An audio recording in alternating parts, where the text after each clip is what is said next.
আপনি ট্যাক্স করেন না কেন? এটা পারেন না বড় বড় কথা কেন? আপনি ক্ষমতায়, ওখানে অন্য বাইরের কেউ তো যাই বাড়াইতে পারে না, দাম বাড়াইতে পারে না। তাদের ধরেন, গোয়েন্দা সংস্থা যারা আছে বাংলাদেশ সরকারের, গোয়েন্দারা সব জানে না কারা সিন্ডিকেট করে দাম বাড়াইতেছে। কি বলেন? জানে না? কি সাংবাদিক বন্ধুরা জানে না? জানে।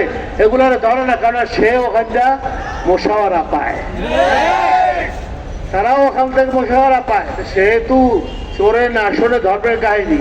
আসলে একটা কথা, যে এই সরকার বারবার জোর করিয়া 24-এর নির্বাচনে বিনা ভোটে আইছে, 18 নির্বাচনে দিনের ভোট রাত্রে করিয়া আসছে, এবং 2024-এর 7ই জানুয়ারির ভোট দামি ভোট নিজের লোক দাঁড়া করাইয়া স্বতন্ত্র প্রার্থী করিয়া বিভিন্ন ছলে বলে কৌশলে ভারতের সাহায্যে ক্ষমতায় আসে। ঠিক কিনা? এটা স্পষ্ট।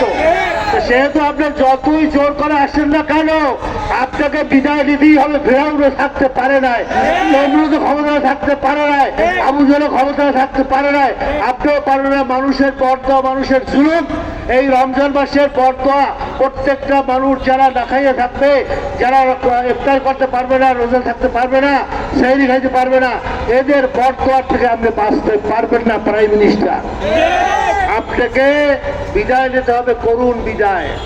আপনি জুলুম করি আর কত করতে চাচ্ছেন? সেদিন এখন আল্লাহকে ভয় পান, রমজান মাসে রোজাকে ভয় পান। ইনশাআল্লাহ আমরা দোয়া করি।